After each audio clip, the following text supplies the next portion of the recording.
Hey, Don's fans, I'm here with two very talented athletes with a very important message about racial inequality. I have Dolapo Balogun from New Jersey, women's basketball player, just finished out her last year of eligibility, but will be coming back for masters. And then I have Rayne Anwar from California, just finished up her freshman year as a track and field runner. Let's start with this. This is something I took from Dop's blog. I don't usually speak up about these things, but I think for me, the biggest chill to my bones is the moment by moment decision that was made to end this man's life. I'm scared, worried, frustrated, angry, and hurt. When will this end? Obviously, we want to just take a moment to commemorate, George Floyd. Such a horrific thing that's happened, but it's one of those, this has been happening for years. And I think his death is just different. And it speaks volumes because, I'm sure you know that one image of the officer on his neck, and it symbolizes everything what's wrong with America. Like, that's just what's so powerful about this. And I think that was just the tip of the iceberg. And we're in a very scary time right now. And for me, like, I get incredibly anxious, leaving the house, not only because I'm Black, but also because I'm a girl. Like, that's a whole other issue. But it's like, I have two older brothers and a dad that I love very much. And it's like, this could be them easily, and it's really scary because I've been pulled over by a cop before. And like, I remember just my anxiety was just through the roof. And it's like, I didn't know, I knew I didn't do anything bad, but it was like, could this be it? Like, is this my turn? And it's just scary because we as Black people just have to adjust ourselves because we don't want to make white people feel uncomfortable. I know, like, for me, like, it's always making sure I'm talking white when I'm around white people. Although I don't understand how you can talk a color, because, I could go ahead and use slang or whatever, but it's like, when I'm around white people, I can't feed into their stereotype. I don't want to be just looked at as another poor, uneducated Black person. Like, I'm freaking smart, I'm beautiful, I have so much to offer to society, but it's like, they can't see that just by looking at me. But the moment I open my mouth, it's like, oh, okay, like, she might be on our level. So it's just that micro oppression that our generation faces. Like, it's obviously been worse for our parents, our grandparents, but it's like, we still feel that micro oppression every single day. Yeah, and Rayne, what are your thoughts? When I saw the video of George Floyd's death, it broke my heart and it broke my spirit. I was depressed for days. It was hard for me to eat because we had been screaming for years like this was a problem, and we just want to be heard. And what I experience daily, just because of my skin color, is fear. Fear of my brother being killed, fear of my dad being killed, fear of my brothers and sisters and cousins, uncles, aunts being killed for their skin color. My mom has taught us, when we get pulled over by a cop, to make sure that, our driver's license is in sight, our hands are on the steering wheel so the cop can see that we don't have a weapon. And it's just stuff like that. I just saw a video down the street from where I live of a white guy saying, F Black lives, come and join us. And I'm thinking to myself, I am so close to white supremacists. Am I going to lose my life just by walking down the street and they see me and think that I'm a threat? What if my brother's walking down the street and they see him as a threat and they kill him? And my mom had a deep conversation with my brother saying that, he's a Black man. He's going to be viewed differently. You are going to be viewed differently. And if they see you, you might get killed. So you need to be careful when you go outside. And that's what we experience on a daily basis. My first name is Moriam, but I always go by Dolapo because I just love how unique it is. Like, it's my culture, so there's nothing to be embarrassed about. But I know, like, when anything comes up professional, like, I use Moriam because it sounds like Mary, like Miriam, all those names, because, like, that is a sort of prejudice right there, just how your name sounds. And so for me, what's just so important about white people using their voice is because white people, like, just anyone in general, we tend to gravitate towards group. We gravitate towards people that look like us, that sound like us, that believe in the things that we believe in. So it's like using your power of familiarity, like, okay, like I know I have a platform. We all have different platforms. We're all influencers in our own way. Us right now, we're influencers in our student athlete community, and we have that privilege to speak up that way. And so using familiarity is, okay, like they might not be comfortable speaking up, but if I stood up and said something, they might follow. And I think that's just the biggest thing right now. Like, people are very scared because they think this is an issue of politics. This is an issue of, you know, democracy, right wing, left wing. It's all the same bird. So it's like, you can't be scared to speak up for what is right. This is your world too. And this is always going to be an issue for you unless you do something about it. Rayne, you wrote after seeing a tweet from Flint where the sheriff and his men joined the Black Lives Matter protest. This is what we want: cops to recognize the injustice we face and help us dismantle the corrupt system. And, you know, you had also told me a little bit about how we need to use the white voice for governmental change. So just tell me a little bit about that. Yeah, so first I want to clarify what white privilege is, because it's going to be leading into my point. So white privilege does not mean that white people do not struggle, because they do. We have seen it. White privilege means you don't struggle because of your skin color. White privilege is that you won't be seen as a threat. White privilege is not you not being followed around in the grocery store because of your skin color. White privilege is not being racially profiled. It's things like that. You know, white privilege is, you know, having your voice be heard without begging. And, you know, I don't think white people realize they do have a very powerful voice. You know, they will be seen by the government. They will be heard by the government. And by using, you know, those white voices, we can change, you know. And this issue of oppression was caused, sadly, by white people. And I feel like white people can only fix it because they're the ones that caused the problem, and therefore they are the only ones that can fix it. Not only that, but you have, you know, racists that only will, you know, view opinions of or listen to opinions of white people, and therefore white people need to use their voice and say, hey, you know, I know you see me as this, but you need to realize that people of color or Black people have been struggling for years, and we need to fix it. We're all the way at the bottom. Like, it just is what it is. And we've been trying to speak up for 400 years, and every single attempt has failed. You know, Kaepernick kneeling down, okay, there's a problem with that.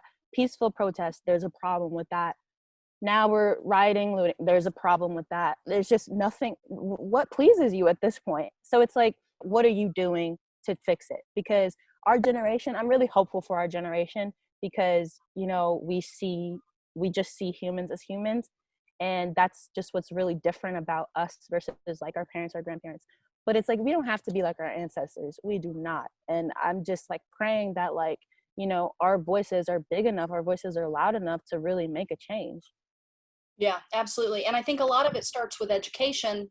And, you know, let's talk about the importance of Black American history in the schools. I'm wondering, what has your experience been with this? No, yeah, I think that it's very odd to me. Like, there's like 9 months out of a school year, and only one of them is dedicated to Black people.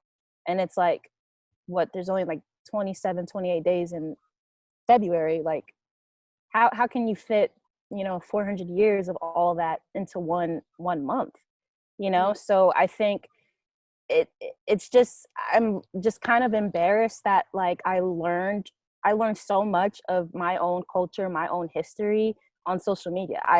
I didn't know about Black Wall Street. I didn't know about the Tulsa massacre. Like, I didn't know any of that stuff until social media came around. Like, social media has such a powerful voice, and I'm so happy for the people that choose it as a platform for education, because we're not getting taught that stuff in school. In school, you're taught to, you know, in second grade, color in, you know, MLK, write down what your I Have a Dream speech is, like that, and then that's it. Then it's back to, you know, George Washington and, you know, all the presidents, and it's like, we don't get that knowledge that we deserve, that we pay for. And also, there's things that I've learned, like what Black people have invented, like the ironing board or traffic lights, open heart surgery, the light bulb, microphones. Like there's so many things that we use in today's world that Black people have invented, but nobody knows about it and they're not getting credit for it. And so I think it's really important to learn like what Black history is and, how it has impacted our society, because it has in very different ways.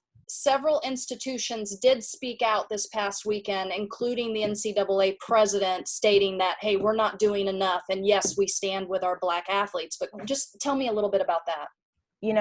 We are privileged as athletes to have this platform because it's one of the only platforms that just young Black people have, sports. And it's one of those things where college coaches and everyone, like, they benefit off of us, all the top football programs, all the top basketball, like, March Madness, like, it's not, I'm not saying it's all because of Black people, but a good majority is. And so I think the frustration from student athletes come from, we're not only a family in the locker room, we're not only a family, on the field. Like, do you only care about me when I put on my uniform? Like, you don't care about me when I have to go home, what I have to go home to, what I have to face on a daily basis. So you're just saying that you just look at me as money. So I think that's what, a lot of athletes are really feeling right now, not only just from their friends and white community like that, but also just from their coaches, because, a coach has a very big impact on student athletes' lives. And I think to not feel that family aspect, like, my own mentor, my own coach isn't sticking up for me, like that, it's going to break a lot of relationships like that. Like, people are going to start looking at them a bit sideways now. You brought up the importance of coaches speaking out. And, in January, head coach Patrick McCurry took the cross-country track and field team to the Soul of a Nation exhibit at the DeYoung Art Museum to start a team conversation on race issues in America. Rayne, just talk about what that meant to you. Yeah, honestly, my coach Pat, he just said to everyone that we're going to meet up somewhere for a little family track and field event. And at first I was like, oh, okay, a little bonding time. But then he said that we were going to Soul of a Nation. At first I was like, what's Soul of a Nation? So I looked it up and I realized it was a museum or an exhibit dedicated to Black history. And I was sitting there, I was like, what? And not what, like, why, but like more like what, like, he actually cares, that, he wants people to learn about history. He wants people to learn about, my history as well. And it really touched my heart that there was people out there that cared about me and, and Black people in general. Coach Pat actually has reached out to me. And, and he just discussed to me that, he understands his white privilege. He understands, that he has a place in society where he can be heard, and he will do everything in his power to make sure that I have a voice in this too. And I was sobbing on the phone with him because, it touches my heart that, there's people, especially people that I look up to and the people that I work under, that they care about me. And so, that experience in general was just great. And, I do have very much respect for him because of that. He wrote here, Rayne's words in those team meetings left all the teammates and coaches with a vastly improved perspective. Tell me just a little bit about talking with those athletes and feeling their sincerity and wanting to learn and wanting to see you. Yeah, so the majority of the people on my track team, they're white or, there's a person of color. There's not a lot of Black people on there. But when we were discussing about, the museum, and when I talked, they were very attentive. They wanted to learn more. They wanted to hear more about my history. People from Europe, even, Black history is not very prominent there, but, they were reaching out to me and asking me, hey, I want to learn more about this. Can you tell me? And it's just little things like that where you ask, your fellow Black athletes, like, hey, what's the story, behind this? How can I help you? How can I support you? My teammates have all reached out to me too, and just how important that is to just all your Black friends just need to be loved and like just seen right now. And I'm just so happy Rayne brought that up, because it's like, so many people feel like they have to do this big extravagant thing to make a difference, and it's like, no, just check in. And that's what just gives me just so much hope for our generation. Like, people want to see change, and it's just so important. One of the things, Rayne, that you said that I thought was so beautiful is that you are willing to forgive and move on if people do not continue to make the same mistakes, if they come and they want to make a change and they sincerely change. I understand that people do grow up in racist environments, whether their families is racist, their schools, friends, but I have seen people actively change their perspective about Black people, and it's possible. I watch multiple videos of people saying, I grew up in a racist family, but I have changed, and I have seen that that was wrong, and I have started to educate other people about the topic. And just that right there alone is a huge step forward in change. If you're willing to accept that you were wrong, if you're willing to accept that oppression exists, if you're willing to accept that white privilege exists, and then use your voice to make sure that does not happen again, I am 100% willing to forgive you and support your journey to educate other people. So let's then talk about Black Lives Matters versus All Lives Matter. All lives can't matter until Black lives matter. We're all brothers and sisters. We're all humans. We're all Americans. And this is everyone's problem. Like, this is, like I said before, like, this is an issue of the heart. Like, what do I have towards Black people that I don't feel any empathy? Like, someone said to me the other day, like, if that was a dog that the cop killed, America would be, oh my God, angry. And so for a Black person, a human being, to actually be in that situation, and it doesn't evoke the same compassion or frustration or like want to change, that's an issue. We are not saying that white lives don't matter, Asian lives don't matter, Hispanics, Latino lives don't matter. No, we are saying that our lives matter, and we are in danger, and we need help, and we need you to see that we are in danger. And that's why the movement was created. And I kind of want to finish with this. The only thing that will drive this out is love. And Dop, you wrote this. There's an African proverb that says, "The child who is not embraced by the village will burn it down to feel its warmth." That quote, when I saw it, I was just like,